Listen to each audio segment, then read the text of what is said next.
La violencia yo creo que es uno de los temas importantes que tenemos que ver en la sociedad, porque pues es parte de la vida, ¿no? Y hay que empezar por la cuestión de biológicamente, durante muchos años, desgraciadamente, se tomó que la violencia era parte natural del hombre, del ser humano. A veces la frustración te lleva a la agresividad. Sí, claro. Muchas personas son violentas. ¿Por qué? Porque están frustradas, porque no saben cómo expresar la situación. Ya es mucho lo que traen adentro. Es mucho lo que traen adentro.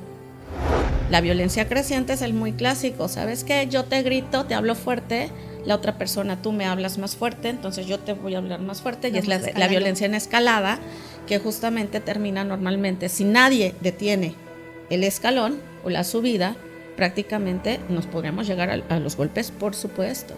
Ahorita a muchos papás, y lo puedo entender mucho, el que cuesta mucho la diferencia entre castigo y límite.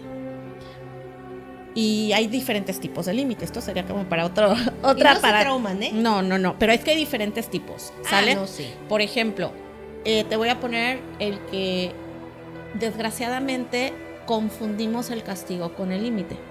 ¿Por qué? Porque ni nosotros adultos lo sabemos.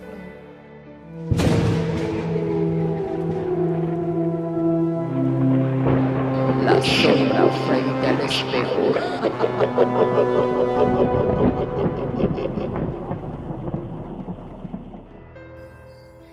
Hola, ¿qué tal? Bienvenidos a su podcast La sombra frente al espejo. Como ya les he comentado en otros episodios, pues no siempre vamos a estar hablando acerca de cosas de cosas paranormales y todo esto. También queremos aterrizar situaciones de psicología para poder aportar algo a las personas que nos ven, sobre todo las personas que se han comunicado conmigo para hacer comentarios acerca de diferentes temas, que les agradecemos mucho. A la gente que nos ve en España, qué padre que nos ven en España. También les agradecemos mucho a la gente que nos está viendo en Estados Unidos, también muchas gracias. Y las personas que se acercaron a mí para comentarme acerca de este tema que vamos a platicar el día de hoy. Como les había comentado, nuevamente traemos a la experta para platicar con ella, porque también he estudiado esto. Vamos a hablar acerca de lo que es la violencia en general, pero vamos a tomar los tipos de violencia que existen y sobre todo donde empieza el problema, ¿no? Que sería lo nuclear. Maestra, ¿cómo está? Buenos días. Hola, muy buenos días. Gracias por invitarme. Bueno, pues para empezar, experta no tanto, pero obviamente al estudiar el comportamiento, que en eso sí, la violencia yo creo que es uno de los temas importantes que tenemos que ver en la sociedad, porque pues es parte de la vida, ¿no? Y hay que empezar por la cuestión de biológicamente, durante muchos años, desgraciadamente, se tomó que la violencia era parte natural del hombre, del ser humano. En este caso fue porque biológicamente se investigó al chimpancé, que es un animal que se considera violento por naturaleza, el cual se supone que es el más cercano al ser humano. Sabemos que el ser humano es un animal, si lo valoramos como animal, o un organismo vivo muy complejo. Entonces, pues tenemos que aprender de otros organismos no tan complejos. Desgraciadamente, muchos años en la psicología se basaron en la violencia en el perfil del chimpancé. Okay. Más adelante, creo que hasta los años 2000, es algo más tardío, hubo una investigadora que encontró que había otra especie que se había confundido con chimpancé durante muchos años en su comportamiento, que se llama bonobo. Esta fue una investigadora en Oxford. Entonces ella empezó a ver el comportamiento del bonobo y vio que era un homínido más social, o sea, un social por naturaleza. De hecho, realizan acciones primero sociales antes de enfrentarse a situaciones de decisiones que pueden generar violencia. O sea, es más similar al comportamiento del ser humano. Okay. Y de hecho en su documental me encanta porque dice una frase: si hubiéramos detectado primero al bonobo antes que el chimpancé, la historia de la violencia del ser humano hubiera sido reescrita completamente. Ok. En este caso, ya ve que hay escritores que hablan acerca de que el ser humano se hace o nace siendo violento. Uy, esa es una de las grandes preguntas. Y justamente estaba pensando mucho cómo describirlo. Cuando hablamos de violencia, hablamos de diferentes factores. Quiere decir que estamos jugando en la vida como el póker. Puede ser que que alguien gane un juego de póker con un par. Alguien va a ganar el juego de póker a lo mejor con una mano muy compleja. Estamos hablando que para que se exprese o alguien sea violento, lo ideal o lo más fácil de explicar es porque hay muchos factores que se están jugando. O sea, una mano con muchas cartas para poder ganar, digamos, en esa actitud. Sin embargo, ¿qué pasa? También existen factores muy determinantes. Y sí, a veces, por ejemplo, sí se encontró que hay un gen que está relacionado con la violencia. También aquí hay una historia. Cuando iniciaron los estudios de genética para detectar como justo, a ver, qué genes son los que determinan qué comportamiento, qué acción del ser humano, la moda de la genética, realizaron un estudio en lo que es el rincón o el pasillo de los condenados a muerte en Estados Unidos por haber realizado alguna acción muy violenta, y realizaron un estudio de genética para ver si podían determinar que hubiera alguna frecuencia de algún gen. Sí. En este estudio, pues, salió que no había. O sea, que parecía que había un gen con un patrón, pero había personas que estaban en ese pasillo de los cuales no habían expresado el gen. El que al parecer podría ser como un determinante, pero que dijeron, no, tener la presencia del gen no determina el grado de violencia que puedes llegar a ejercer. Okay. Y esto fue muy importante para psicología. Sí, claro, de hecho nosotros leímos lo que fue el libro de Pierre Rivière, que nos hizo leerlo el profesor, y nos comentaba que en ese juicio donde él ataca a su mamá, a su hermana y a su hermanito, se puede decir que el perito estaba comentando que él tenía el cerebro la cabeza más grande, que tenía como que ciertas facciones en su cara, que sus manos eran más gruesas. Entonces, genéticamente ellos querían decir que esto era lógico, que él había tomado esta decisión porque genéticamente su genética lo daba, ¿no? Uh-huh. Para que fuera una persona agresiva y realmente, pues ya haciendo un estudio, realmente lo que él hizo fue muy totalmente diferente. O sea, no fue genético. O sea, él quiso defender a su padre. Claro, entonces ya se sabe que hay un gen. Sí. Ya se determinó que se llama el gen MAO. Exacto. El gen MAO ahora ya está determinado como que es un factor fuerte para conductas violentas. Sin embargo, volvemos, el que seas portador del gen no quiere decir que esté activado, que seas violento. O sea, no, necesitamos múltiples factores. Es tanto como que si eres diabético, tu mamá es diabética, no tienes por qué serlo tú también, ¿no? Claro. O tu papá es diabético, no tienes por qué. Exactamente, en eso es está lo que dentro estamos. De ti, está dentro de tu código genético, pero tal vez tiene que existir un detonador para que suceda, ¿no? Claro, o sea, estamos hablando de hay porcentajes. Uh-huh. Si yo ya tengo el gen, ok, es un factor. Vivo en un ambiente familiar nocivo, hay otro factor.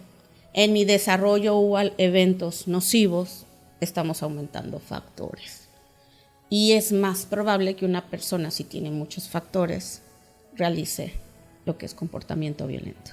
Sí, porque en las familias se llega a ver, por ejemplo, cuando el papá es alcohólico, uh-huh. Hay un hijo que sí es alcohólico y otro hijo que totalmente jamás en su vida quiere tomar porque él vio, bueno, es que ahí yo siento que tiene que ver también con nuestra personalidad. Por ejemplo, tú dices, ay, no, yo soy alcohólico porque mi papá toda la vida tomó. Y el otro decir, no, yo no soy alcohólico porque a mí me dio miedo ver a mi papá alcoholizado, golpear a mi madre, perder el dinero, no tener para comer porque mi papá lo dejaba todo en el alcohol. Entonces, como el enfoque es diferente y no es necesario, como dice usted, la gente que estaba en este pabellón, que que no tuvieran ese gen esas personas, ¿no? O sea, no necesariamente esas personas tenían que ser con ese gen. Exactamente, de hecho ahora hemos sabido que muchas personas que condenaron a muerte, muchos años después fueron también condenas que fueron, pues, que no fueron reales, ¿no? Que de alguna manera fueron personas que no estaban ahí y se pudieron, pues, ver muchos años adelante. Entonces, aquí pues sí son muchos factores, como bien dices. De hecho, quien me dijo esa teoría, la que tú dices, fue una maestra de la universidad que le llaman la teoría de la triada. Se ha perdido un poquito en los últimos años. Sí, la teoría de la triada. En el que justamente la personalidad también juega un papel muy determinante en esos factores de los genes que en teoría se pueden heredar. Como bien dices, el alcoholismo, tampoco se ha podido determinar un gen alcohólico. No. Sin embargo, sí hay como un patrón en algunas familias donde existe el alcoholismo, pero no sabemos si es porque hay un gen, por el ambiente familiar o por también la persona con las cuestiones que vive, cuáles son sus decisiones. Exacto. En esa cuestión, la triada que comenta la maestra, estamos hablando que la persona en su niñez llega a tener aneuresis, tiene momentos que hace pipí en la cama, ya de muy grande, o sea, no a una etapa chiquita, sino estamos hablando que llega a 11, 12 y todavía se sigue orinando en la cama. Esa es una. Otra es el atacar a los animales y la otra es que se vuelven pirómanos. Son tres donde les apasiona esto de lastimar a seres indefensos y donde ellos se excitan o se emocionan. No hablemos de excitación sexual porque todavía estaríamos hablando de que son jóvenes, pero una excitación de ver que se está quemando algo. Más bien como una euforia. Exacto. Es que esa palabra la tenemos mal dicha. Sí. Sí, está mal dicho. Sí, es una euforia lo que ellos sienten porque necesitan sentir. Es eso. Esa es una, exactamente. Y pues también están los otros factores que son los biológicos, los de personal y también el ambiental. Claro. Entonces son tantos los factores para que se realice o se cree una actividad violenta que por eso es tan difícil de estudiar y es uno de los temas más controversiales que podemos tener hasta la actualidad. Sí, de hecho, nosotros estudiamos un poquito lo que era la historia de Jeffrey Dahmer y estamos hablando de que él, pues, tuvo mamá, tuvo papá, ¿sí? Papá trabajaba, mamá se quedaba en casa, pero existió con ella una situación de que tuvo depresión postparto. Entonces ella fue muy medicada, él fue como un poquito relegado, llega el otro hermano, no le ponen atención y todo ese tipo de cosas fueron llevándolas a que el único momento donde él podía estar con su figura paterna era cuando lo enseña a hacer la taxidermia. Entonces eso lo une con el papá y lo siente tan unido esto que lo empieza a hacer como, pues yo cada vez que hago esto me acuerdo de mi papá y me siento cómodo. Ahora la taxidermia pudo haber sido algo que, como pusieron, que pudo haber sido una forma en que el papá encontró enfocar algo que ya había observado. Posiblemente. O algo que para ayudarlo de alguna otra manera, para tener una interacción con su hijo. Sí, porque él se daba cuenta que a él le llamaba la atención ver a los animalitos ya sin vida. Entonces, yo creo que ha de haber hecho, pues para que no se vea como que raro, pues mira, te enseño esto para que no la gente diga, ay Dios, ¿por qué este niño está abriendo al animalito, no? Desgraciadamente, como lo ponen, pues en este caso la ciencia, que algunos yo sé que están en contra de estas acciones, es un poco delicado hablar del tema, en el que con ese asesino de los más conocidos, desgraciadamente, digo desgraciadamente desde el punto de vista científico, pues no tuvimos la oportunidad de estudiar su cerebro.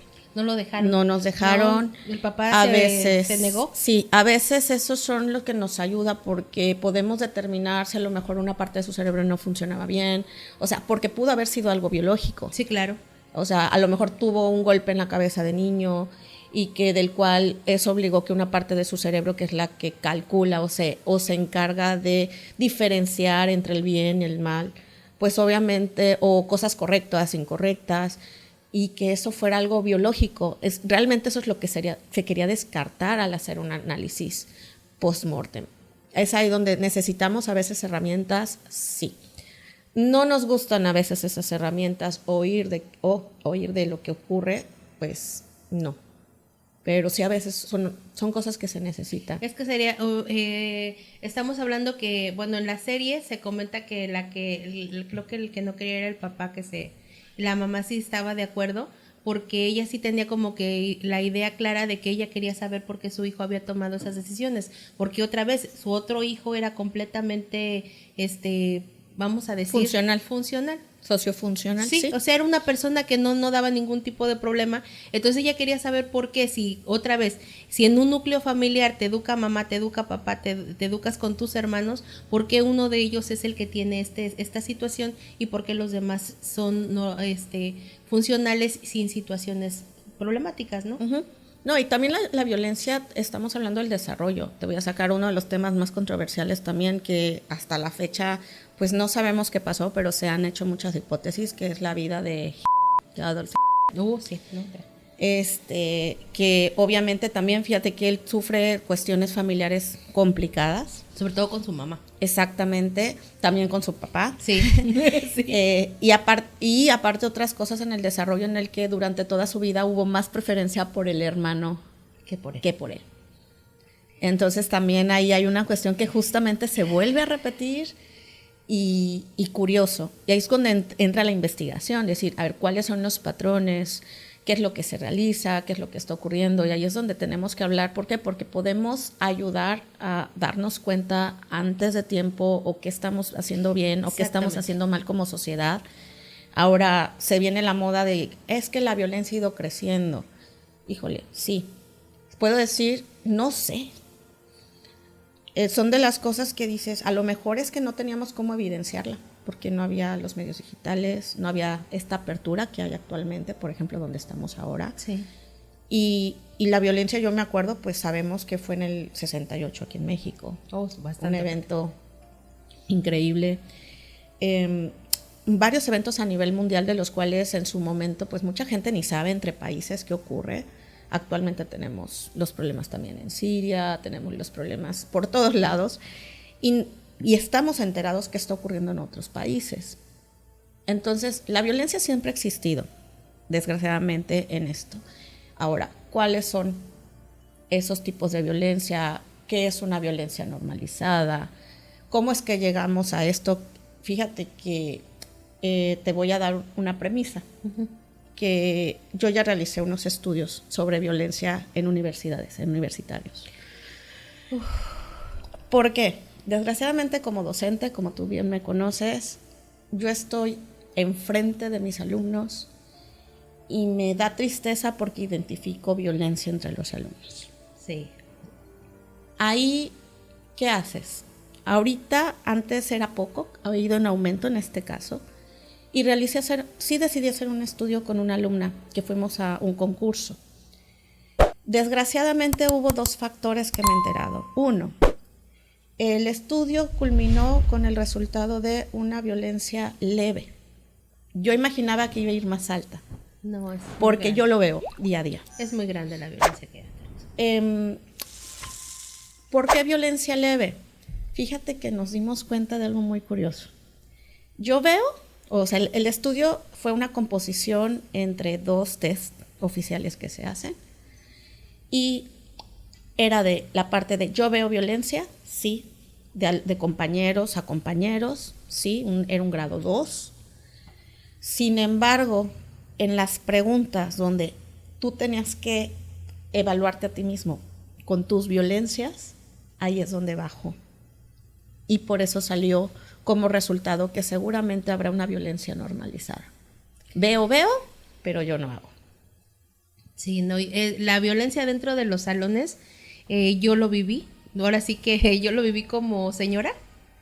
Yo sí se los he comentado que sí en algunas ocasiones me llegaron a bullear, pero con todo. Yo vengo de un atrás.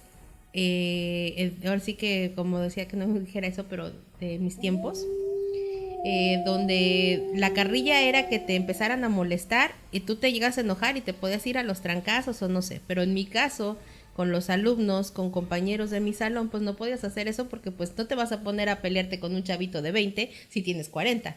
Pero inclusive para los mismos maestros, yo recuerdo que antes, y no me va a dejar mentir, nosotros a los maestros les teníamos mucho respeto. Era el maestro, era el señor maestro. De hecho, nunca te hablaba yo por tu nombre porque eras el maestro. Uh-huh. Y ahora yo los veo que son groseros, híjole. Ahora el problema es, ¿qué es lo que yo respeto? Te voy a decir, desgraciadamente, hace muchos años, a mí me gusta hacer estas preguntas con los chicos. Estaba en una prepa realizando una suplencia de la clase de ética. Y una de las preguntas que me habían dicho de, tienes que ponerles a los alumnos a ver cuál es la definición. Yo decidí preguntarles cuál era la definición de ellos, no que la buscara. Y una fue justamente respeto. Cuando les pregunto a los alumnos quién era una figura de respeto para ellos a nivel social, Sí. el 80% de los alumnos me respondió que un narcotraficante. No me digas. Sí, porque ellos tienen poder Y se ganan el y se ganan el respeto a base por el de- dinero y a la fuerza. Y aparte el tipo de música que escuchan. Estamos hablando de que de donde te dicen, el patrón, y le hizo a fulanito de tal porque le contestó mal o porque lo traicionó, y tú puedes traicionar a tu mamá, puedes traicionar a tu esposa, puedes traicionar a tu mejor amigo. ¿Y qué? O sea, ahí queda, ¿no? Porque nunca lo respetaste y no te va a venir a hacer nada. Ahora, si yo no tengo dinero, porque vamos a suponer, ¿por qué respeto a mi papá? O sea, esto fue ya hace unos 6 años, Sí. ese grupo. ¿Por qué respeto a mi papá? Porque me da dinero. Esa era la frase que me dijeron el 80% de los chicos. Entonces no valor emocional, sino valor económico. Valor económico. Ahí me impactó porque dije, con razón, el maestro está en una posición donde me dan respeto cuando no es un respeto emocional, sino es un respeto económico. Yo como docente no voy a estarles dando dinero para que se porten bien y se porten mal los estudiantes, o sea, no es un recurso. Y desde imposible. kinder, ¿qué te dicen? Te dejan una tarea difícil. ¡Ay, pinche maestra! ¿Para qué deja tarea tan difícil? Y ahora voy a tener que pagar. O sea, estamos hablando que desde chiquito empiezan a desvalorizar el trabajo de los profesores.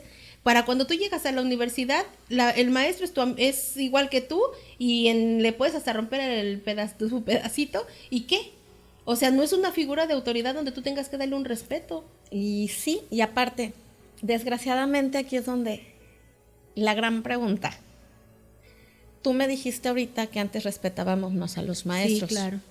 Bien, pero ¿cómo es que a ese maestro, cuál era el método que utilizaba el maestro? El miedo. Yo también, a mí todavía me pegó el maestro y la maestra. Hola, maestra Blanca. ¿Sí me entiendes? O sea, Sí. También aquí es donde yo entiendo a veces el decir, claro, ese método de respeto creo que tampoco era el adecuado. No, claro que no. Creo que más bien no hemos encontrado un método de respeto que no sea económico, que no sea violento. Violento. O sea, básicamente también se ganaban el respeto con violencia. Sí. Y tampoco es un método. Y eso estoy muy de acuerdo. Pánico. Y en daba eso pánico. yo puedo estar contigo y tú me vas a entender. ¿Tu grupo me respeta?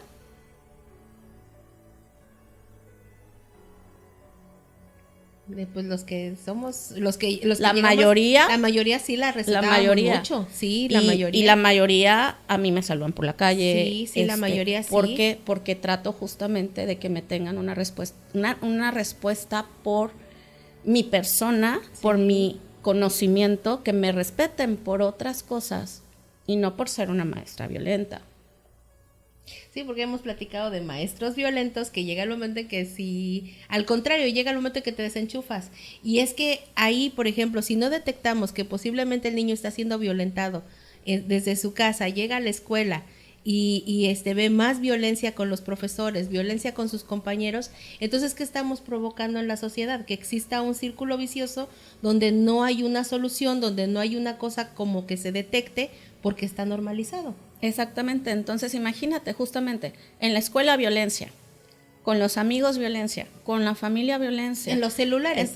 En lo que reciben del exterior violencia, esos factores van sumando.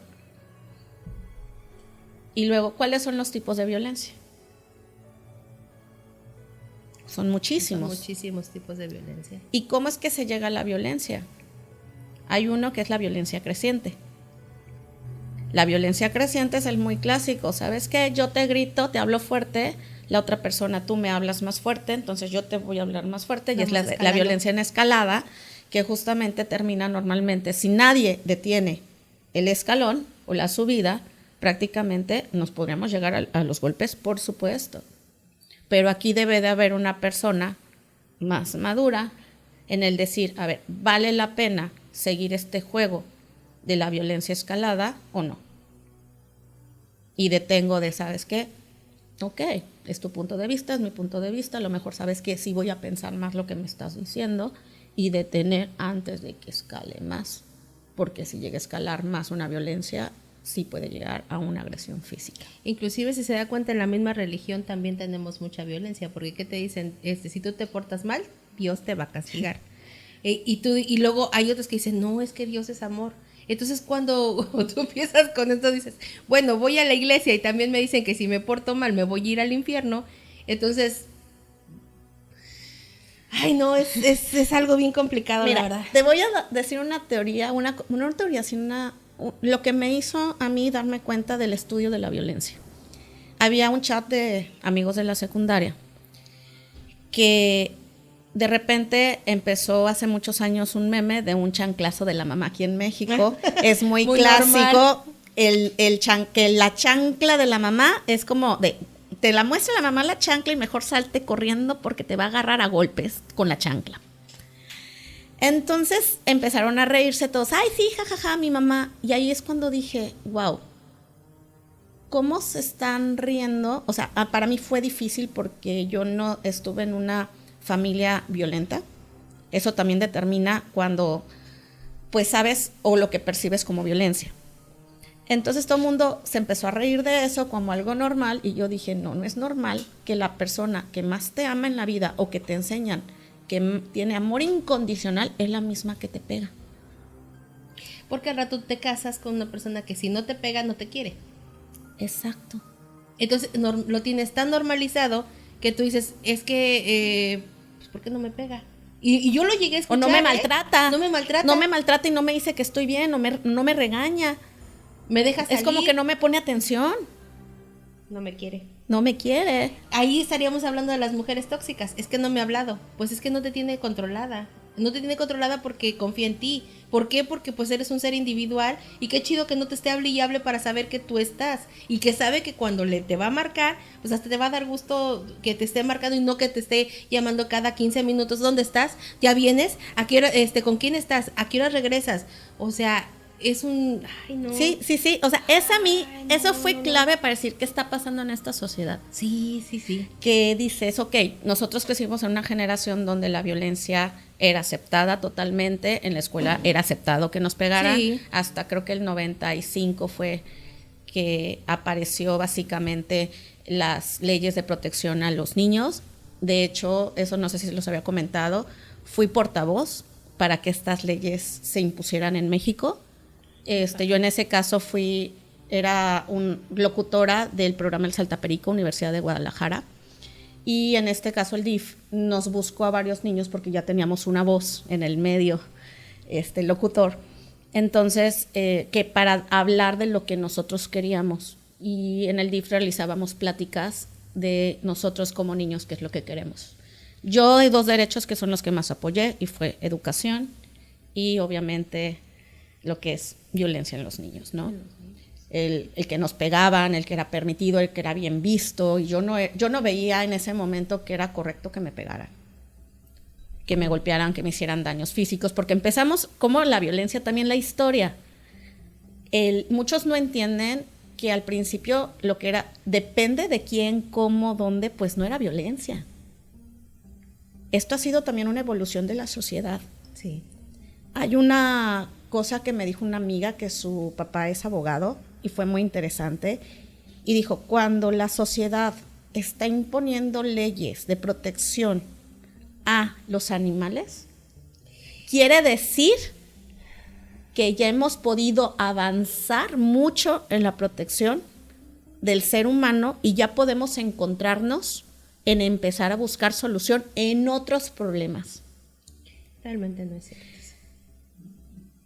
Todavía no llegamos a ese punto. No, estamos hablando de que todavía ya tienen derecho los animales, o sea, ya te echan a la patrulla verde aquí en Vallarta, por ejemplo, y ¿por qué no van y ven las situaciones que hay con los niños que están siendo abusados? Uh-huh. O sea, y que y que la familia lo sabe y que lo oculta, ¿Por qué? Porque no vayan a meter a la cárcel al tío, al primo, al hermano, al papá.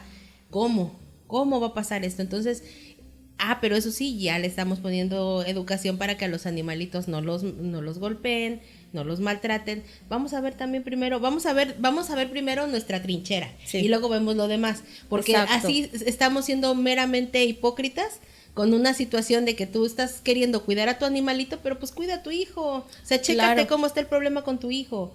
Pero como bien dices, uno de los principales problemas es el núcleo familiar. Sí.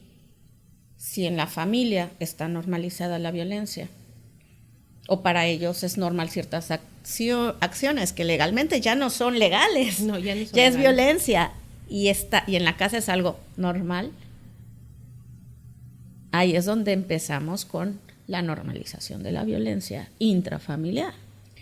Yo, ¿cómo se llama? Ahorita estoy checando lo que es, estábamos hablando acerca de las mamás. Bueno, creo que sí, me imagino que sí conoce el libro de las 5 heridas, de las heridas de la infancia. Bueno, estamos hablando de que aquí me habla acerca del chantaje, y estamos hablando también de la humillación. Si en nuestra primera infancia tuvimos chantaje por parte de mamá, cuando te acercas a una persona y vuelves a detectar esta situación, vuelves a caer en el chantaje, porque tú dices, no, pues sí, pobrecita, mi mamá también sufría eso. Entonces te empiezas a meter en este rollo del chantaje, la humillación. Es tan normal que nosotros a veces como papás les lleguemos a humillar a nuestros hijos con cosas de, ay, es que pareces esto, o te ves así, y lo lastimas, lo ofendes. Cuando ya son más grandes, otra vez se vuelve a normalizar, y al rato ellos son los que están siendo o sea, de víctimas pasan a ser victimarios. Sí, sí. A mí me da tanta tristeza porque tuve mucha suerte. Tuve una suerte de crecer en un núcleo muy bajo de violencia. ¿Por qué? Porque prácticamente mi mamá vino de una situación muy violenta y ella fue la oveja negra que dijo, yo rompo con esto. Qué padre. Y más al tener hijas, ¿no? Porque normalmente ella pues era la única mujer de 3 hermanos. Entonces pues obviamente en su época, los años 50 a 70, que obviamente preferencia ya venía de la escuela cansada, pues tenía que servirle a los hermanos. Tenía toda la parte clasista, le tocó vivirla. Mi abuelo tenía un carácter muy fuerte y venía de una familia militarizada. Entonces, la verdad, sí, todo el tiempo había mucha agresividad, y por lo mismo mi mamá dijo, no, en mi casa no se hace. Entonces, la verdad, sí crecí como en un ambiente, gracias, bastante sano. Desgraciadamente, ¿cuál es la parte mala de este ambiente? Que detectó lo que para alguna persona es una violencia 1, para mí es una violencia 5. Sí, claro, porque no está, otra vez su núcleo no está normalizada esta situación. Aquí en esta existe el respeto, donde tú te puedes acercar y decir, oye, ¿sabes qué? Eso que me dijiste fue ofensivo, no me gustó. Pero imagínense las personas que como lo hacen todos los días. Y es que ese es el otro problema, es también tu familia y también quién es tu familia. ¿De dónde viene? O sea, viene también el entender un poquito dónde viene la situación. Híjole, y es que como estamos diciendo, la violencia inicia en el hogar. Totalmente. Y que permitamos también, ¿quién permite que nos violente? Entonces, son situaciones bien, bien complejas. ¿Y eso cómo que dice de la trabajarlas? comida, eso que dice de las mujeres en este rollo militarizado, ¿qué te decían? Tú no te sientas a comer hasta que no el hombre Sí. se sienta y come primero. Tus hermanos comen primero, tú les planchas a tus hermanos. Y tú lavas los platos, así tú recoges la mesa, tú lavas los platos, Sí. tú esto, tú lo otro. Porque tú eres la Y mujer. no es solamente en México, No, Te voy a decir que a mí me pasó con mi expareja, que los domingos íbamos con la familia, y yo, como era en Europa, como buena mexicana educada, terminábamos de comer y yo ayudaba pues a la ex suegra a levantar todo lo de la mesa. Y me decía él, ay, si tú estás cansada, es tu único día de descanso, vente a descansar a ver la tele con su papá y con él. Sí, sí, sí. Y yo, no puedo, o sea, me dice, es que ella quiere hacerlo. Y yo, pues sí, pero yo también quiero hacerlo por ayudarla a ella. Obviamente porque viví viendo eso por la cultura, ¿sabes? Entonces, pues obviamente son cosas que es que no estamos exentos. Y decir, es que esto solo ocurre en México. No No es cierto.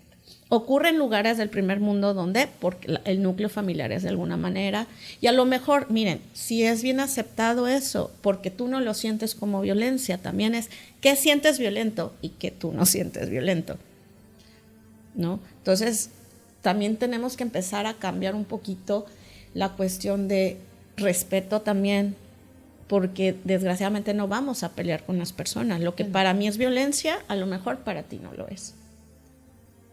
Y ese es uno de los temas más complicados. Y estamos hasta cierto punto en un país, aunque estamos, como dice usted, con esta situación de que sí somos como que muy de tradiciones, como de que los papás hacen, que las mamás hacen. Hay países donde está peor la situación con las mujeres, con los niños, donde no los dejan ni siquiera a veces mostrar su rostro, donde no los dejan mostrar su cabello, donde todavía les avientan piedras cuando los ven, bueno, les hacen cosas muy desagradables. Bueno, pero volvemos, ahí es donde hay que tener ese cuidado, espérame, ahí es donde hay que tener ese cuidado de decir, también, ¿qué tanto aceptas tú? Sí. Porque, volvemos, a lo mejor hay personas en esas culturas o en esos países que sí creen actos violentos y hay personas que no. Sí, claro. Eso es como todo, ¿no? O sea, en la sociedad existe de todo. Y entonces, sí, posiblemente allá ellos tienen su cultura, su educación, y pues ellos viven así a gusto, ¿no? O sea, es normal. Pero sí hay ocasiones que, por ejemplo, para las mujeres, eso de que, pues todavía hay lugares donde les quitan el clítoris para que no sientan. Sí, ay. O sea, y aparte, por ejemplo, yo también hace poquito estaba viendo un estudio acerca de, pues, toda la trata de niños. Estaba viendo apenas, ay, dice, le cortas, o que eso se puede decir,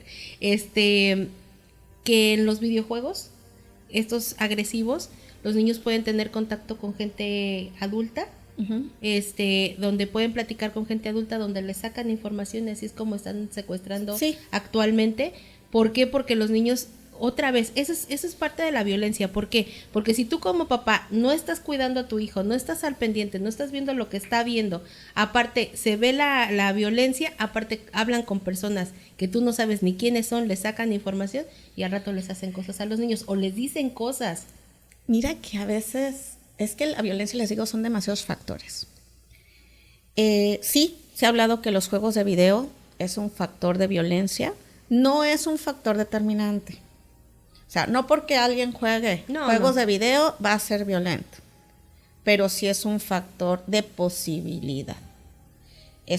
Hay mucha discusión en eso. La música. También en México tenemos un tipo de música que se llama narcocorrido, que de hecho creo que hasta el año 2000 se escuchaba en la radio, más o menos. A partir como del 2000 y algo, creo, fue que se prohibió hasta oficialmente el narcocorrido en la radio pública, justamente para disminuir la violencia. Sin embargo, sucedió esa ley y ha ido creciendo. Aparecieron obviamente otros medios de los cuales se pueden escuchar estos narcocorridos públicamente. Sí, es un factor, pero también volvemos, no se ha podido decir que una persona que solo escuche narcocorridos sea violenta. Pero sí se normaliza, porque cuando tú escuchas que le hacen a una mujer alguna cosa o le dicen alguna cosa desagradable, vamos a hablar de su sexualidad y todo este rollo, pues llega el momento que dices, pues si lo dice la canción, pues ¿qué? Más que nada se dice que las veces que escuchas, o sea, acuérdate que el cerebro trabaja como si hiciera ejercicio, memorizando. Si lo escuchas una vez, no pasa nada. Pero imagínate que esa canción la escuchas 500 veces. Entonces es una información que de alguna manera tu cerebro puede llegar a normalizar. En el que si tú llegas a ver un acto violento, ¿qué es lo que puede pasar? Y que tu cerebro cómo lo detecta. Sí. También fíjate que una vez he hecho muchas como observaciones. Sí. Que me preocupa de la sociedad. Hubo un suicidio muy marcado aquí en Vallarta hace mucho tiempo en una universidad. Cuando nos enteramos, de hecho yo estaba en clase, de repente veo a los chicos como cuchicheando el clásico y les dije, a ver qué está pasando, ¿no? Antes de regañarlos, digo, se me hace ya raro. Sí. ¿Qué está pasando? Y me dicen, maestra, es que acaba de pasar esto. Y digo, ok, sí, es algo importante. Pero lo que se me hizo más impresionante fue que no había ocurrido el momento, digamos, 15 minutos antes y ya había una fotografía en redes sociales, en grupos de WhatsApp. Ya lo habíamos platicado en una clase. Sí, se los comenté. Sí, sí. Y lo que más me impresiona fue, yo como ser humano, si veo que alguien está en una situación crítica o me acerco y trato de ayudarlo, pero el teléfono ni lo pienso. Claro. ¿Cómo fue el cerebro de esta persona que tuvo la capacidad? La frialdad. La frialdad, no quería llamarlo así, pero sí. La frialdad o no tener como ese tacto de primero empático, de reaccionar de que alguien puede estar si está o no está su familia, de irse por la parte del baño y tomar una fotografía antes de ayudar a una persona o tratar de ayudar, que si ya estaba híjole, no sé. Y ahí fue donde dije, ¿qué está pasando con esta sociedad? Empecé a hacer un poquito como de hipótesis, observaciones, y si se fijan, parte ha sido la digitalización. Sí. Ya están tan acostumbrados a ver cosas nocivas, violentas en el teléfono, que tus ojos ya ves lo que pasa en la realidad y ya no sabe qué es realidad y qué es virtual en muchas de las generaciones. Nosotros ya fuimos una generación que creció sin esto, entonces pues sí, como que primero, a ver, el teléfono es lo de menos. Yo me puedo dejar el teléfono en mi casa y olvidarme. Sí estoy como de, ay, ¿quién me llama? Algo, pero realmente es como que trato de tener comunicación con la familia, que es lo más importante. ¿Saben qué pasó esto? Cualquier cosa estoy aquí, ¿no? Pero la realidad es que sí he visto, y quise hacer una vez una prueba, pero no he logrado porque es una prueba muy compleja, de poner como a grupos de estudiantes o de diferentes edades, como un video violento, una obra de teatro violenta y algún otro evento, ¿no? O fotografías, y analizar cómo reacciona el cerebro a las imágenes. Okay. Pero pues sí, la verdad sí está un poco complicado hacer el estudio, porque sí está muy interesante cómo sí está muy minimizada la violencia visual. Sí, porque estamos hablando de que cuando este muchacho, bueno, más bien cuando desviven a este niño, el de Vecinos, también se empiezan a filtrar videos. Ahí yo estaba en la universidad y tengo un conocido que trabaja en el gobierno y empiezan a filtrar videos del muchacho todavía queriéndose agarrar la cabeza con el agujero. Entonces tú dices, ¿cómo es posible que hayan filtrado un video así? O sea, de veras, como dice usted, la empatía, ok, con la persona que está ahí porque está perdiendo la vida, la empatía con la familia, o sea, el video fue súper viralizado después, todo el mundo vio eso, inclusive yo en mi caso yo decía, bueno, no se supone que cuando hay un disparo en la cabeza, en ese momento se queda, no siempre, o sea, él todavía hacía esto, claro, entonces eso es la verdad, es muy cruel, es muy sádico, la verdad, inclusive el consumirlo, porque a lo mejor yo en cuanto lo vi, o así que yo me mandan el video, lo pongo y yo dije, ¿qué es esto? Y lo vi, la verdad, yo lo borré. Y hasta la fecha lo borré. Exactamente, y el problema es compartirlo. Sí. O sea, tú lo ves y dices, es impactante. Sí. Lo puede ver un familiar, pues esto es aparte que puede ser también pruebas. Y dices, ¿por qué también yo comparto esto y lo veo? Sí, es morbo. Es un morbo muy pero así. Es porque está normalizado. O sea, lo que he detectado en estos últimos años realmente es la normalización impresionante de la violencia. O sea, es normal que pase esto, es normal que pase el otro, es normal. Y lo más curioso es que hemos evolucionado a nivel de leyes y protección de, ahora sí, normas legales en la violencia. Tú sabes muy bien que comenzó con la violencia física, después la que tardó más, después fue la violencia verbal, ¿sale? Que es más que nada cuando decimos, ¿no? Obviamente esa fue la segunda violencia comprobada. Y la violencia que tardó más en comprobarse fue la psicológica. Y esa es la que está 24/7. Y es la que está más común. Pero identificar qué es violencia psicológicamente para unos y la violencia que es para otros, ahí es donde fue lo difícil. Y ha sido lo difícil. Platicando, que por ejemplo usted nos comentó la historia de una amistad que tenía que le daban, iba a hacer ejercicio creo que con usted, y que a una le hablaba bonito el profesor y a otra le hablaba golpeado. Y la que le hablaba golpeado, ella trabajaba boom, boom, boom, porque ella le encantaba, ¿no? Y a usted no le podían hablar golpeado porque decía, espérame, a mí nunca me han hablado así, háblame bonito y yo hago lo que tú me estás pidiendo. E inclusive, esa es otra cosa que sucede con las familias, que ponemos a los niños o a nuestros hijos en un huevito. Cuando salen al mundo y se dan cuenta que el mundo es violento, es cruel, ellos mismos en ese momento dicen, pero ¿por qué? ¿Por qué me está ofendiendo? ¿Por qué me está lastimando? Si esto yo no lo conozco. Entonces ahora, no lo sé. Algo de lo que saqué por conclusión de lo que ha pasado mucho de la familia es que ahorita ya existe una clase en el sistema educativo que se llama inteligencia emocional. Sí, mi hijo ya la lleva. ¿Es clave la inteligencia emocional para la violencia o disminuir la violencia? Claro, por supuesto. ¿Qué pasa? Si a mí me dicen, eres una tarada, está en mí decir, ¿es cierto o no es cierto? O me lo está diciendo porque me lo quiere decir, me la creo y no me la creo. Esa es la inteligencia emocional. Desgraciadamente, tú sabes dónde se inicia la teoría de las emociones, dónde se inicia el aprendizaje de las emociones. En la familia. En la familia mamá, y en papá. las primeras etapas. Sí, claro. Especialmente las primeras etapas del desarrollo es donde el niño llora, pero no sabe realmente por qué llora. O sea, tiene un dolor, llora, se lastima, llora, tiene hambre, llora, pero todavía no es tan como, es como que tengo hambre, lloro, pero la conexión todavía no está desarrollada. Está en las primeras etapas, esas neuronas se van conectando, entonces ya llega un momento de, si lloro es por esto, y ya sabemos cómo conectar.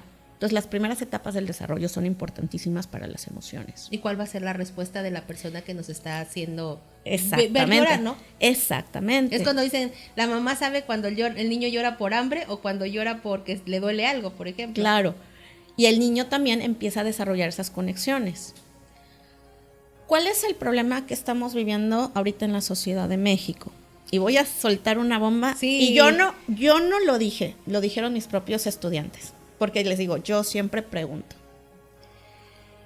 Y eso me lo respondió una estudiante y me dice, maestra, es que aunque tenga mamá y papá, me siento huérfana. Sí, son papás vivos ausentes. Exactamente. Porque los dos tienen que trabajar. Exactamente. Dices que realmente yo crecí sola. Sí.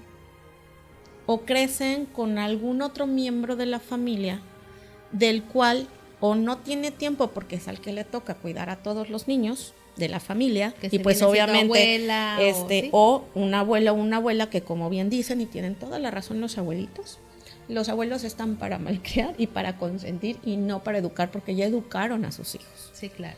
Entonces el niño llora y en lugar de ponerle límites, que ahorita es otro tema muy interesante, sí, claro, le compran algo para que el niño no llore, para que el niño pare la rabieta. Entonces son generaciones que ya nos están llegando adultos, de los cuales si se portaban mal se les premiaba. Y ahora que empiezan a toparse con la sociedad fuera de ese núcleo, que es, no, si te portaste mal hay una consecuencia. Sí, claro. Les está costando mucho la integración y les está causando mucha ansiedad. Es que los abuelos otra vez están, como dice, para maleducar, y ellos lo dicen. Y estamos hablando de que nosotros vamos y le dejamos a los niños, ellos los empiezan a cuidar, los cuidan, no los educan. Exacto. ¿Sí? Los alimentan, más no les dan bien de comer, porque todavía los abuelos son de, te sirven el plato con mucha comida y llega la mamá y le dice, es que no quiso comer, y o sea, tú por ejemplo, yo que lo veo de fuera digo, pues el niño comió lo que tenía, hasta ahí. Sí. ¿Por qué? Porque su estomaguito es del tamaño de su manita, y pues porque hasta ahí le cupo al niño, y tú todavía le dices, no, es que no comió bien, y tú, ¿en serio no comió bien?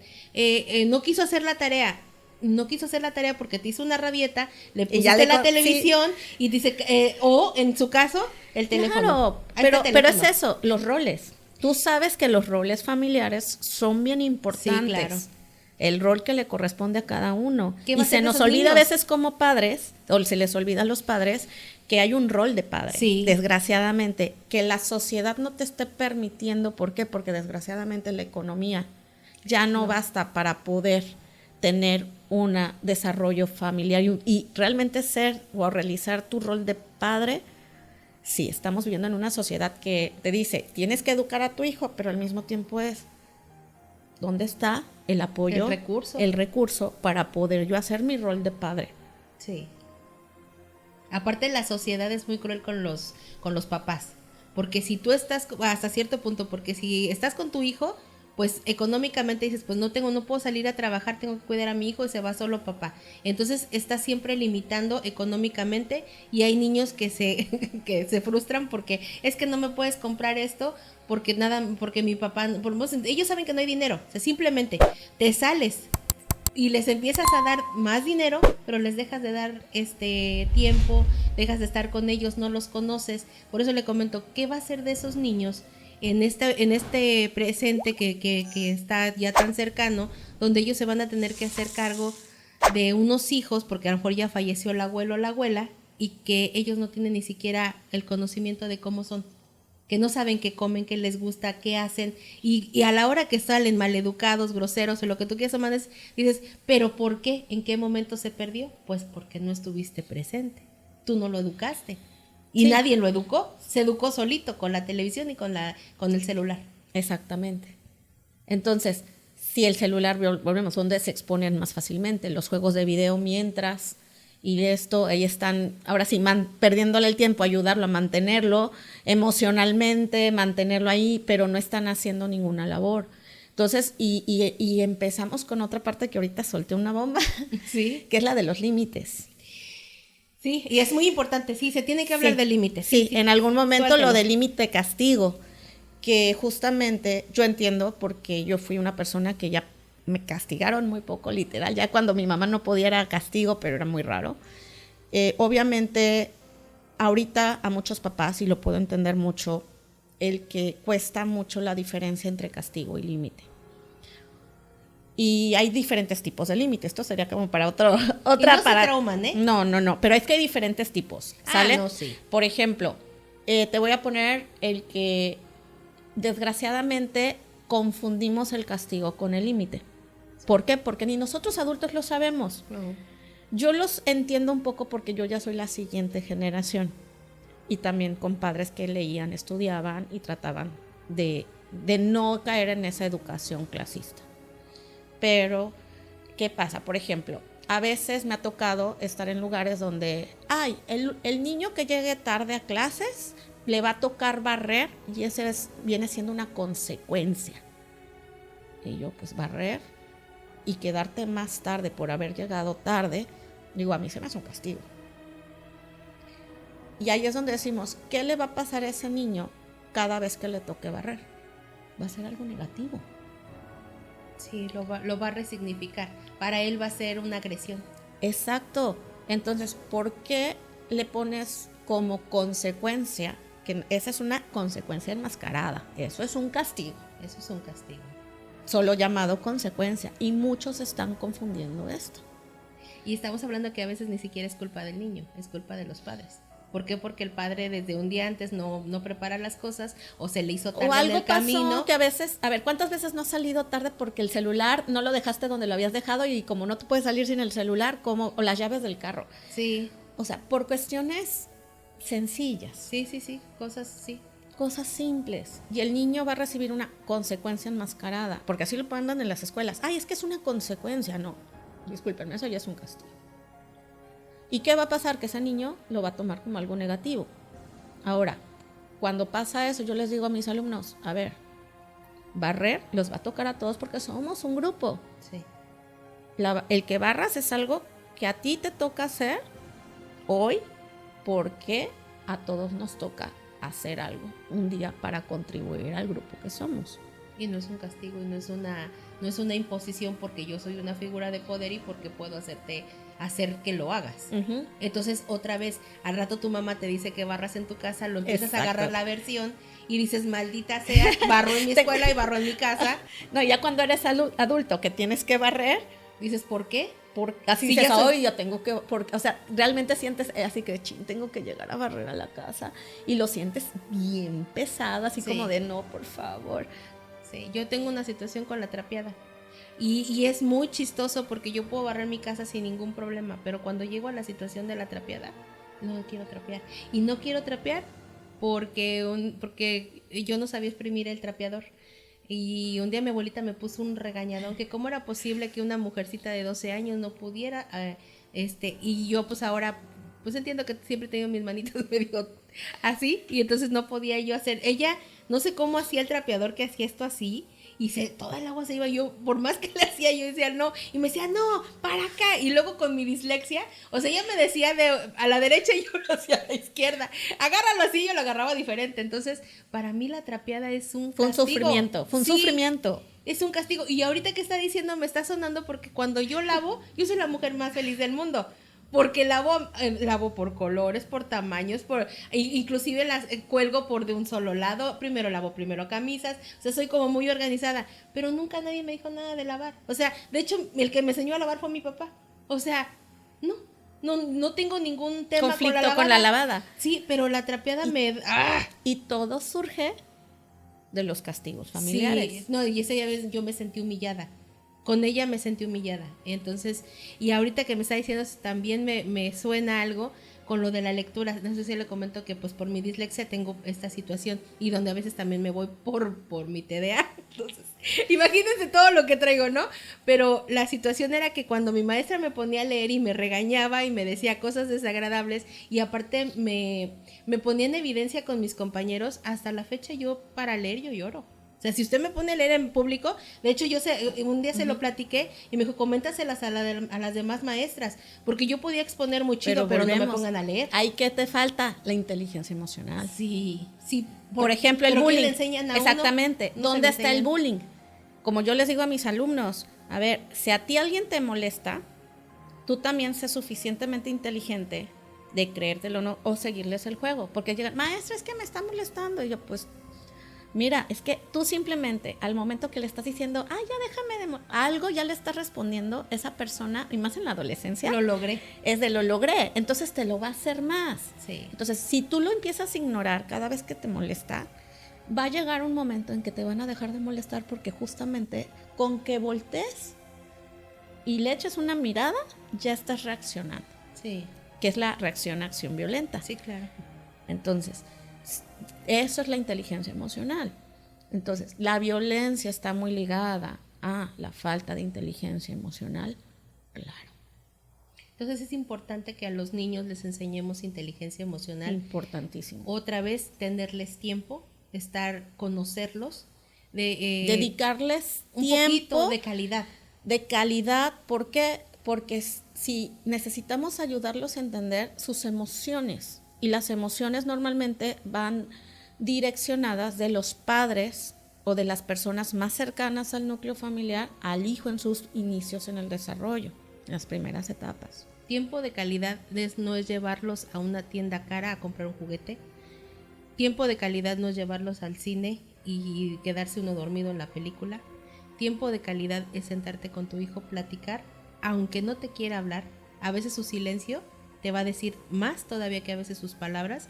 Entonces, eso es tiempo de calidad, que tú observes cómo es. No es necesario que estés 24/7 con tu hijo, porque sé que tienes que trabajar, no es necesario, sino simplemente entender sus comportamientos y sobre todo conocerlo, aunque lo lleves a que te lo cuide otra persona, ver qué está cambiando. Llegar un momento, o sea, entendemos que la situación económica es muy difícil, pero una vez a la semana, por lo menos, platica, llévatelo a un café, sálcalo a pasear, ahora sí por la calle, vamos a caminar, oye, ¿cómo te fue en la semana? Una caminadita alrededor de la cuadra, cosas hasta necesariamente que no debes de gastar, pero sí es importante darles un momento para decir, oye, ¿cómo te sentiste? ¿Cómo te sientes ahorita? Escucharlos o que te escuchen también platicarles de cómo tú te sientes, de que, es que una persona en el trabajo no me gustó cómo me habló y eso me puso triste. A lo mejor no les tienes que explicar todo, pero sí también ¿por qué? Porque con esos ejemplos el niño también puede entender un poquito más cuál es la acción para la reacción. Sí, porque estamos hablando que con base a tu experiencia como mamá, papá, que le estás diciendo, a lo mejor el niño puede reaccionar. Si mi mamá me comentó esta historia y a lo mejor ella lo resolvió de esta forma, pues a lo mejor eso me funciona a mí, o a lo mejor yo ya le voy a poner un poquito más de lo mío y entonces va a funcionar mejor, porque ya no nada más es la experiencia de mamá, sino la tuya y ya un complemento y entonces solucionarlo. Sí. Pero entonces ya, inclusive tú le preguntas a tu hijo, ¿y cómo lo hiciste? Ah, pues es que tú me contaste esto, yo dije mi mamá me contó o mi papá me contó y así lo solucioné, pero eso es tener este tiempo de calidad y la comunicación. Comunicación. Y sí, es muy importante. El otro punto que es uno de los que ya sí, para culminar el pico de lo que necesitamos, y ahorita estoy apostando por eso, es justamente tenemos la violencia, que para controlar la violencia necesitamos inteligencia emocional, porque al final es de mí, de que voy a percibir que es violento hacia mí. Y que no voy a permitir. Y que no voy a permitir. ¿Y cómo permitirlo? Lo que me lleva justamente a la comunicación asertiva. Exactamente. Sí, si no tengo una comunicación asertiva, voy a ser violenta para otras personas. Y entonces así se trabajan los límites. Donde yo voy a esta comunicación asertiva, donde a mí no me está gustando lo que me estás haciendo, yo voy a poder poner un freno, porque sé cuándo poner un freno. ¿Por qué? Porque yo ya lo vi en mi familia, lo vi en mi núcleo, donde este freno es, ya no quiero esto no me está gustando. O hasta en tu mismo núcleo. Sí. Así de que ya llegará un momento en que ya tienes una inteligencia emocional que normalmente te queda cuando eres más adulto. Sí. Sí, una comunicación asertiva en el que no estás peleando. En el que piensas muy bien cómo vas a decir las cosas, de que cómo no te gusta que te diga algo tu mamá, muchos años lo permitiste, o tu papá, pero llega un momento que como adulto normalmente ya dices, esto ya no quiero, pero ¿de qué forma asertivamente decirlo? Vas a reaccionar sin golpear a la persona, vas a reaccionar sin lastimar, sin ofender, siendo totalmente asertivo, y donde vas a dejar vas a pedir que seas respetado. Que seas respetado y que dejen de estarte lastimando, y entonces vas a identificar, porque muchas personas a veces no saben si están enojadas o están tristes. Hay personas que cantidad de veces dicen que estoy triste y no es cierto, están ultra mega enojadas. A la hora que se van a los trancazos, tú le dices a tu paciente, oye, pero ¿por qué? Porque me dice, es que estoy muy triste, pero yo quisiera partirle su mano, no sé qué. ¿Verdad que no estás triste? Estás enojado, pero es porque no tiene la inteligencia para justamente identificar si es tristeza o es angustia. Es algo, mira, que me pasa mucho con mis alumnos. Me dicen, maestra, es que estoy deprimido. Y yo, bueno, es que depresión es una condición. Sí, claro. Mucho cuidado.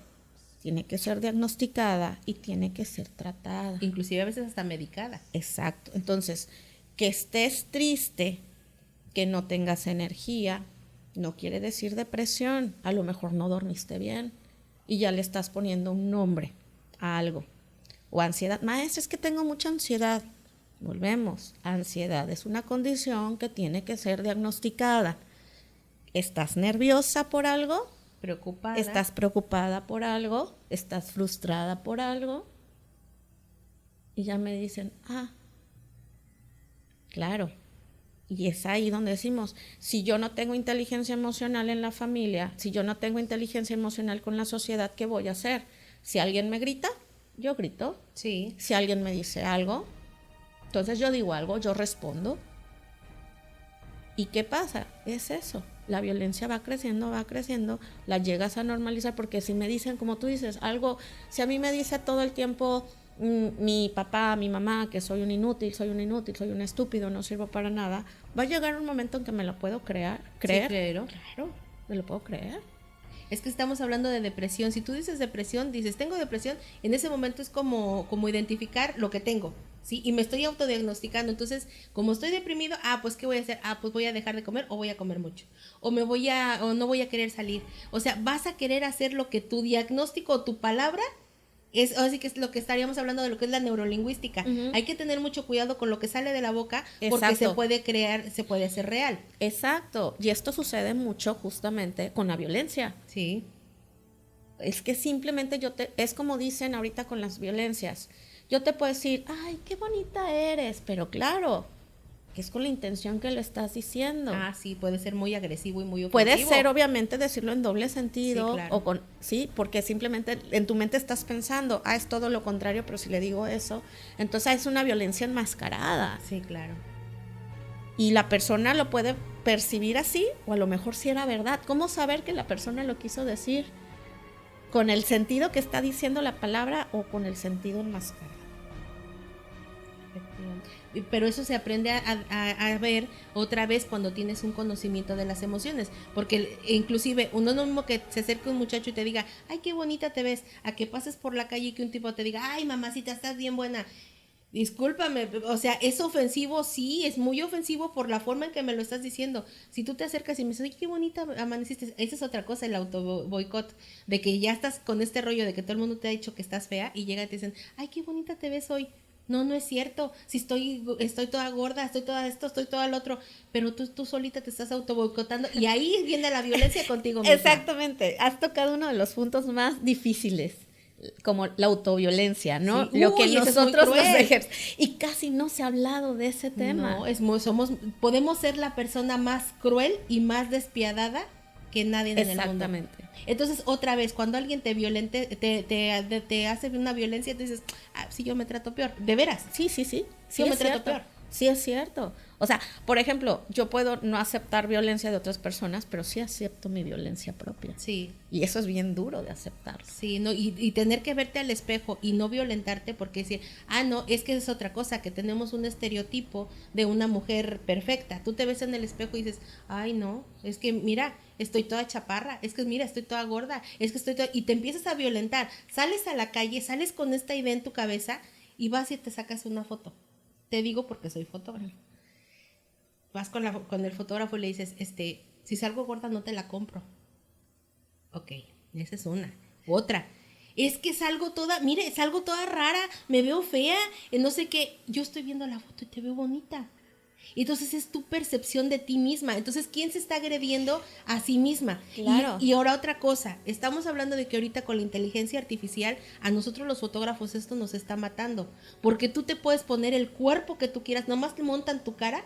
Entonces ellos ya están acostumbrados a que pueden inclusive cambiar su físico, Claro. su aspecto con la inteligencia artificial. Entonces ya no eres tú. ¿Dónde está tu esencia? ¿Dónde estás tú como ser humano amándote a ti como eres? Eso Y no ahí existe. es donde estamos, pero es una autoviolencia que tú te Sí. ejerciste, que le quieres poner una solución, pero prácticamente estás parchando el problema. Ponte boobies. ¿No tienes boobies? Ponte boobies. ¿No tienes pompas? Ponte pompas. ¿No estás flaca? Deja de comer. Y al las final tonterías también y es el baja de peso. proceso. Sí. Porque te digo, el aceptarlo primero, en que eres autoviolento. O sea, primero ver, soy autoviolenta porque fue por el entorno familiar, que a lo mejor la familia, pues soy autoviolenta porque soy demasiado crítica conmigo misma. Pues es que sí porque te también hay criticaron. no, pero también puede ser autocrítica. Sí. O sea, totalmente. Pero obviamente tú eres a lo mejor una persona que a lo mejor creciste muy independiente, entonces estás todo el tiempo autocriticándote porque fue lo que te ha sacado adelante. Entonces puede ser por varias razones. Sí. Entonces tenemos un compañero en la escuela que a lo mejor se va a acordar de él, pero no voy a decir su nombre, que él decía que él era gordofóbico y era homofóbico y pues ni era gordo, pero sí era gay. Y entonces él decía, no puedo ser homofóbico porque soy gay. Pero él decía sí porque a mí no me gustan ese tipo de gays. Y yo le decía, todos le decíamos, pero ¿por qué no? O sea, es que es justamente cuando empiezas tú a trabajar la autoviolencia, ajá, ahí es donde entra justamente, trabajas, lo digieres y empiezas a observarte a ti mismo, pues obviamente ya empiezas a pensar, a ver, pasa esto por esto, pasa esto por esto, ya entender ese tipo de situaciones para tú no estarte boicoteando a ti mismo. Sí, claro. Sí, claro que sí. Que, es que esto me lo decía mi papá, ok, ¿te casas con eso que te decían o no? Que es donde entra el papel del psicólogo. ¿Te lo crees o no te lo crees? Ya eres un adulto ahora. Ya suelta. Ya puedes decidir. O te quedas con eso que te dijeron o lo sueltas. Es tu decisión. Sí. ¿Te está afectando? ¿No te está afectando? Si te está afectando, ¿haces algo o no haces nada? No, y es muy aceptable que en este caso, incluyendo a la misma familia, si la familia te está siendo tu peor crítico o está haciendo esta situación donde es un círculo vicioso, donde de por sí tú ya te criticas y vas con la familia y te critica, pues hasta es saludable de vez en cuando como que mantener un espacio con tu familia, porque estamos tan, como lo comentaba, de lo que es la religión, te dicen tú tienes que amar a tu papá y a tu mamá sea como sea. Pero si en este caso esos son los actores, los primeros actores de la violencia contra ti, ¿por qué no decir hasta aquí? Sí, de hecho, fíjate que es una de las cuestiones de psicología. Me lo llegaron a preguntar unos alumnos en una clase, es que tenemos esa confianza. Yo pregunto, ellos me preguntan también, ¿no? Sí. Y me dijeron, maestra, ¿usted qué opina? Justamente con lo de las familias tóxicas. Sí. Y me dicen, mire, es que hay maestros de psicología que nos dicen que cuando hay familia tóxica, pues lo mejor es romper con la familia tóxica. Y hay maestros que nos dicen, hay que trabajar con la familia tóxica. Y les digo, bueno, en teoría un psicólogo no te debe de decir exactamente qué hacer, para empezar. 2, una cosa es la teoría y otra cosa es la práctica. Ah, claro que sí. Vuelvo a decir, siempre les digo, yo no soy psicóloga. Pero sí puedo decir, depende de la situación y depende de la circunstancia. Sí, claro. Puedes cortar con la familia emocionalmente, pero hay unas cuestiones sociales de las cuales a lo mejor no puedes cortar. Pero no quiere decir que emocionalmente sigas ligándote a la familia. Eso ya depende de tus necesidades y lo que tú prefieras. Las opciones están. Entonces yo no les voy a decir ahora sí, qué equipo soy. Corten con lo tóxico o trabajen lo tóxico. Es qué es lo que ustedes se sienten bien. Es que yo creo que ahí estaríamos hablando de la magnitud de la situación.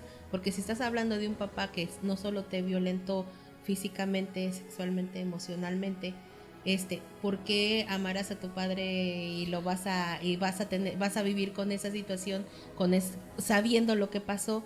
Y que tú tengas que guardarle un respeto y quedarte ahí y aguantar todo lo que te dicen o te hacen. ¿Por qué? Sí, exactamente. Tú decides si curar o cortar. Y curar cortado, ¿no? Sí, claro. Pero fíjate que de ahí me lleva a una de las cosas que ya es más con mis amigas, y esto ha ocurrido mucho, especialmente porque somos una generación. Yo creo que los que estamos en los 40 somos una generación bastante oveja negra. Sí, porque en muchas áreas. Le rompimos todo. Rompimos religión, rompimos muchos hilos realmente sociales. Sí, hemos sido una generación rebelde. Demasiado, yo creo. Pero aparte rebelde de acción. Sí. No solamente rebelde y ya, sino hemos realizado acciones. Cosa que no pasaba desde el 68 porque nos metieron miedo. Exacto. Porque decían, a mí mi abuela también me lo llegó a decir, los adolescentes son malos porque Sí. No, ellos estaban buscando su libertad. Estaban buscando libertad. Entonces, aquí lo más lindo es, y que le dije a una amiga, le dije, mira, yo tengo 2 familias. Tengo mi familia de sangre, tengo mi familia con la cual hay unas reglas sociales que tengo que cubrir, pero también tengo una familia que es la que yo he creado. Que esta es la familia con la que yo elegí. O sea, tengo la familia de la que nací y la familia que elegí. Eso es bien bonito.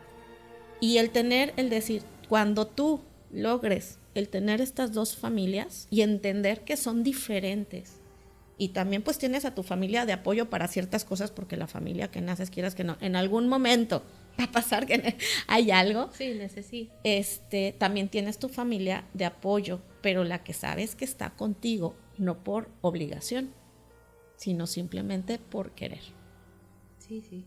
Que a veces es hasta más incondicional. De hecho es más incondicional porque... Sí, no te está pidiendo nada. Inclusive no tienes un linaje con esas personas. Pues no es obligado. No es un amor obligado. No es a fuerzas. Es un amor elegido por ese grupo de personas. A lo mejor yo tengo a lo mejor una familia con mejor amiga, que yo la considero mi hermana. Ella sí es así. Pase lo que pase, 1 año sin hablarnos, no pasa nada. Exacto. No es como tu mamá de, es que no me has hablado. Exactamente. No sí. Y siempre estoy todos los días, le voy a hablar, ya se me fue el día, tiene a su niña, y digo, pero a la hora que tú le hablas, ahí está. Sí, o le mando mensaje, o ella me manda mensaje, siempre están como estas amistades que terminan siendo tu familia de elección. Sí, exacto. Y normalmente justamente curas muchas cosas de la violencia familiar en estas, digamos, familias por elección.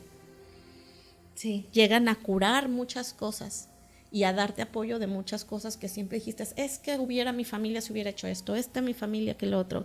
Es ahí dices, ok, sí, mi familia, ahí traes la situación de la familia, violencia, etcétera, etcétera. Pero la que te ayuda a sanar mucho de esto es tener tu familia por elección. Sí, claro. Porque al final, aunque ya no tengas contacto con una familia de sangre, al final también es tu familia de sangre. Y a lo mejor en esta generación no.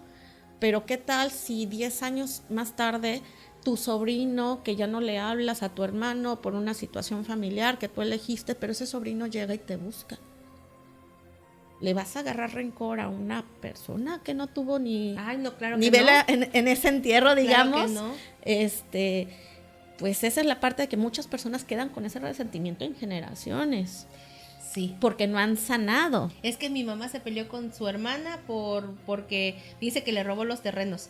Y tú te peleas con la tía, te peleas con los primos. Te peleas con todos. Y tú dices, ¿pero por qué? Pero 20 años más tarde te puede llegar el sobrino, oye, esto, lo otro, necesito. O simplemente te quiero conocer. Te quiero conocer, me enteré que tengo una tía de la cual ya es mayor de edad, ya tiene sus disponibilidades, ya tiene sus decisiones y te quiere conocer. A mí me pasó con la familia de mi mamá. Mi abuelita siempre fue pues como que muy celosa, la mamá de mi papá, que era con la que vivíamos, y ella no me dejaba como que convivir mucho con la familia de mi mamá. Entonces casi yo no iba a la casa de mis abuelos. Entonces, ahora que yo crecí, yo tengo esta idea de que mis hijos convivan con mis sobrinos, con sus primos, que en este caso vienen siendo primos hermanos. Entonces les estoy infundiendo esto de háblale a fulanito, es su cumpleaños, mira, y entonces ellos están empezando a hacer como una convivencia. A mí se me hizo padrísimo el día que hay cosas que yo le agradezco mucho a mi hermano en algunas ocasiones. A mis hijos los metió en el grupo de los primos de los Cano.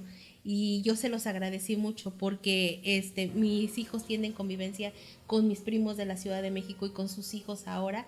Entonces, y todo lo que hicieron conmigo de decir no vayas y eso, ahora yo estoy haciendo lo contrario. Y cuando yo fui a la casa de mis tíos, y yo se los agradezco mucho a mis tías en México, me recibieron como si toda la vida hubiera estado con ellos. Y yo dije, ¿cómo es posible que yo me perdí fiestas, me perdí todas estas cosas bien padres con ellos? Pues porque mi abuela no me dejaba. Pero en este caso, ¿cómo puedes recuperar ese tiempo? Y es bien bonito que tú llegas al lugar y la gente te acepta. Y todo por una violencia familiar. Sí. O sea, todo inicia porque hubo una violencia familiar, no hubo la inteligencia para manejar la situación. Falta de comunicación, porque a veces son unos malentendidos que dices... Bien tontos. ¿En serio? ¿La familia se rompió por esto? O sea, te enteras y tú sí, ¿de dónde, no? Mira, te voy a ahora sí también una plática. Yo tengo familia no oficial, por la época de mi abuelo, ¿no? Estamos hablando de los años 30, 40. Y en la última visita de mis tíos, el mayor, platicando me dice, ay, sí, ¿sabías que que tenemos familia? Pues obviamente no oficial. Y yo, no sabía. Sí, yo fui a ver a tu tío, medio tío acá en Cuba, él ya falleció, se fue a vivir a Cuba. Y yo, ay, pues qué padre, ¿no? Y se impacta mi tío. Y me dice justamente, pero tú no te molestaría, no te enojaste porque tú enterarte que tu abuelo tenía más hijos por ahí regados. Y le digo, pues no, pues es parte uno de la época. Sí. O sea, en esa época, hombre con dinero, pues por lo que me dicen era guapo, en un pueblo, pues que no tenga hijos oficiales por ahí, pues no me interesa. Y qué padre si pudiera conocer, ¿sabes? A mis familiares. Y como para qué enojarte, yo también me he enterado de algunas cosas de mis abuelos y yo digo, pues lo tomo por cómo fue y por la situación. También estamos hablando de los años 40, Mis abuelos son del 36. Entonces estábamos hablando, bueno, mi abuelo, estamos hablando que yo también hay secretos o cosas así de cambios de nombre, de cosas de esas. Y yo digo, pues no, o sea, a mí no me afecta. Sí, a mí no me afecta. ya, el curar esas cuestiones de la violencia que hubo familiar en el núcleo es parte también del trabajo. Porque nadie puede decir que estuvo exento al 100%.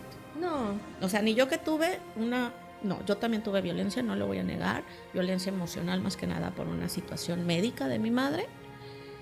Y sí, pero entiendo que era una situación médica. Y Sí. tengo que sanar esa situación médica que digo, ya sé que era una situación médica. Y toda la vida supe que era una situación Y médica. no era contra usted, o sea, no era algo así como que mi mamá es mala y Ajá. lo hizo pero porque conocía el contexto. Exacto. Pero si nos vamos a pelear porque el abuelo tuvo otra familia y ese rollo, no estabas en ese momento, no sabes por qué el abuelo tenía otra familia, no sabes por qué esta situación la llevó con... Yo, por ejemplo, lo mío sí fue muy, muy, muy grueso la historia de mi abuela, porque mi abuelo, su papá, es de Michoacán. Él andaba con los revolucionarios. Llega y como duraba mucho tiempo sin estar, pues la mamá, la abuela, bueno, la señora de mi abuelo estaba con otro señor. Mi abuelo saca la pistola, le dice a la señora, al tipo lo deja ir, porque le dice, tú qué, esta era la que me la hizo, se lleva a sus hijos, al parecer no la desvive, sino simplemente fue un se salva la señora, se va mi abuelo con sus hijos, llega a un cuartito, llegan los, ¿cómo se llama? Con sus 2 hijos y conoce a mi bisabuela, la mamá de mi abuelita, tenía 14 años, le dice, oye niña, me cuidas a mis hijos, te pago, les das de comer, te pago. Mi abuelo ya era un señor como de 30 y tantos años, y se queda un día ya mi abuela con el señor, se enamoran o lo que usted quiera o mande, el chiste es que se queda ahí, y ahí se queda mi abuela, y así fue como se juntan, y ellos tenían mucho, mi abuelo era dueño, era dueño de vendían materiales, y tenía camiones de volteo y todo este rollo, y vivían muy bien. Entonces, estamos hablando de que yo puedo decir, ay, pues mi abuelo era un, ¿no? Porque se metió con una niña de 14 años, pero pues mi abuelita también no fue así como que... Pero no era se la una robaron. época que se casaban, que Sí. por lo mismo eran los 15 años. Sí, y no se la robaron, no la violentaron porque la señora se quedó ahí. De hecho, Sí. dice mi abuelita que ella contaba que mi abuelita adoraba a su marido, que murió joven, casi a los 40, se cayó de una viga y se murió mi bisabuelo. Y ella pues tiene que vender todo, caen en la pobreza. Bueno, fue un rollo. Mi abuela era muy chica, también no tenía educación, cómo sacaba adelante los negocios. Entonces se junta con un peón, tiene más hijos. No, es un rollo gigantesco. Y desgraciadamente,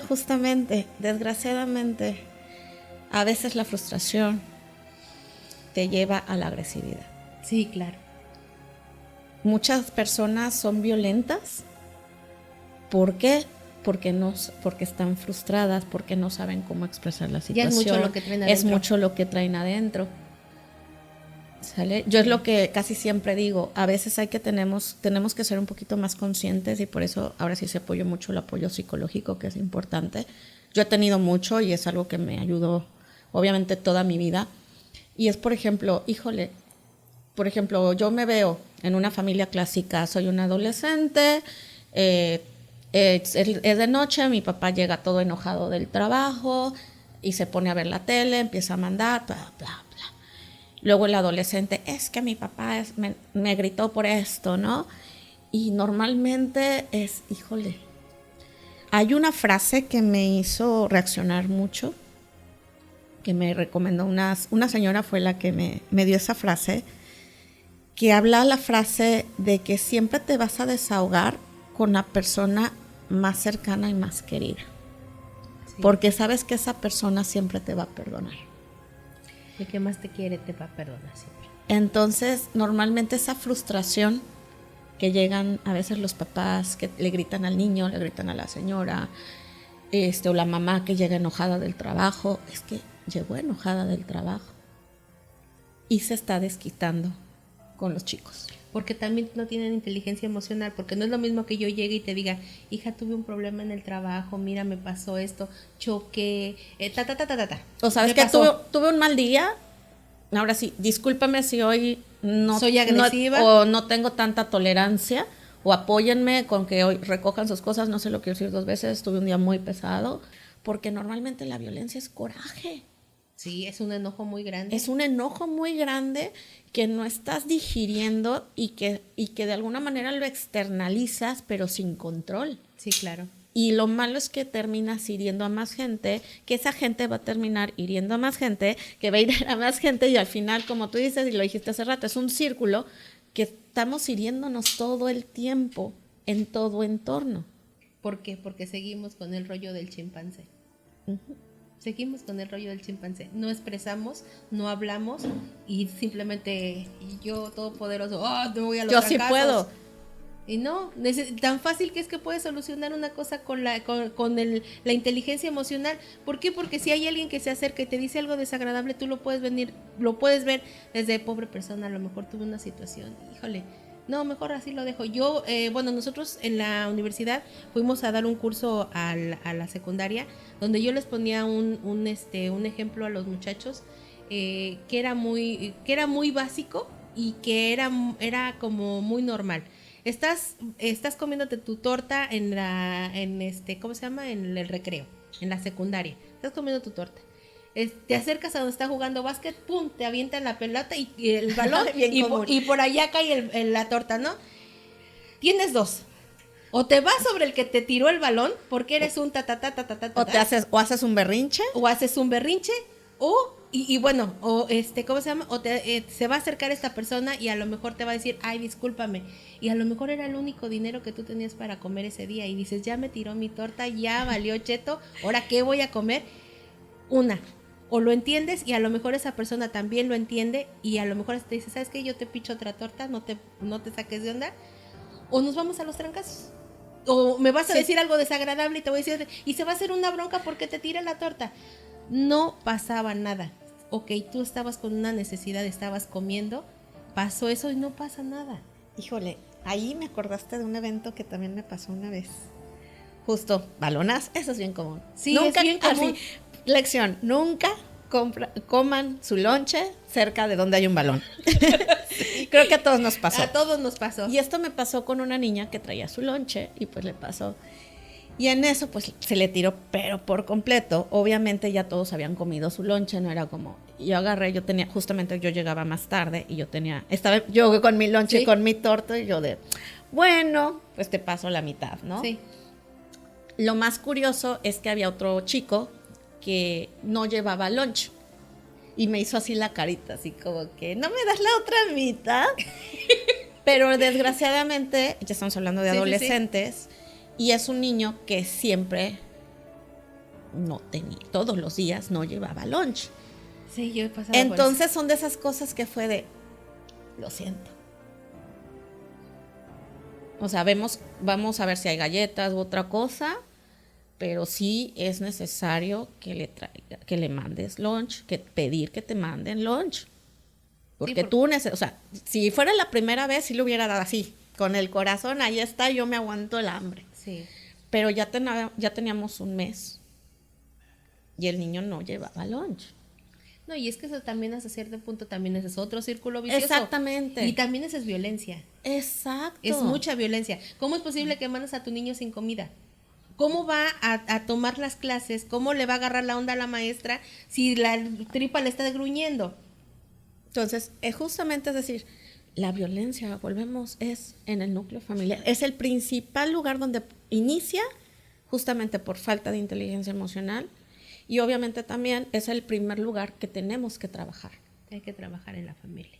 Eso es prácticamente con lo que estaríamos cerrando. Hay que platicar hay que tener comunicación asertiva, que son lo que sacamos al final, la comunicación asertiva, dejar de estarnos autoboicoteando nosotros mismos, escucharnos lo que nos decimos para que las demás personas no les demos la facilidad de que también nos lastimen, porque ya pusimos un límite con nosotros y ponérselos a los demás. Si no hay límites desde nuestra casa, enseñándole a nuestros hijos qué permitir y qué no permitir, qué está bonito y qué no está bonito. Y cómo decirlo, que es lo más importante. Sí. Y sí, sí, exactamente, sin irte a los trancazos, como yo les comentaba a los chavitos, y yo les ponía ese ejemplo de la torta, porque eso es lo más común, y te pasa en cualquier momento. Igual puede pasar en la calle, tú se lo comentas a un señor que maneja, oye, si te avientan el carro, tú también le vas a aventar el carro adelante, se va a bajar, y si trae una pistola, pues ahí te va a dar. O en un caso, lo hemos visto muchas veces en las películas chistosas, que tú le claxoneas y se sale un tipo de 2 metros, y tú mides 1.50 y dices, no, pues no le gano ni de chiste. Pero tú te pusiste muy gallito en el momento y tú dices, bueno, a ver, inteligencia emocional, el señor a lo mejor va mal, va pensando, a lo mejor X. A lo mejor lleva prisa, ¿qué tal si tiene que llegar al hospital? Déjalo que se vaya. Déjalo que se vaya, que Dios lo bendiga, vámonos. Y tú sigue con tu rollo, no te enojes y que eso no dañe tu día. Que no dañe, que no te ofenda, no te lastime, sino simplemente fue una cosa que pasó y pasó. Casi siempre la agresión hacia una persona más bien va a iniciar porque traen algo de otra persona. Sí, exacto. O sea, o algo que les pasó anteriormente y terminan sacándolo con esa segunda persona. La frustración. Entonces, y más en la familia. Sí, claro. O sea, normalmente más es mucha frustración del exterior de la casa que lo llevan todos los familiares a la casa. No lo saben trabajar, les falta esa inteligencia emocional, esa comunicación asertiva, esa comunicación familiar, y ahí es donde empieza a explotar la bomba. Exactamente, y así se hace, en lugar de hacerse una cadenita de cosas buenas, se hace una cadenita de cosas negativas. Bueno, pues les queremos agradecer mucho por estar aquí con nosotros.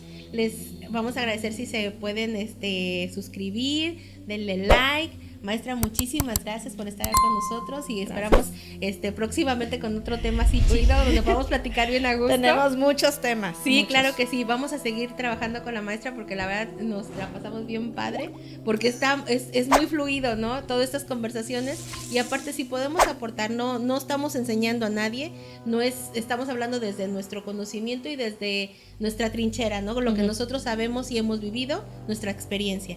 Y ya si les sirve algo, por poquito que sea a ustedes, pues quedamos más que satisfechos, ¿no? Exacto. Bueno, muchísimas gracias, que estén muy bien, denle like y nos vemos la próxima semana. Bye. Bye.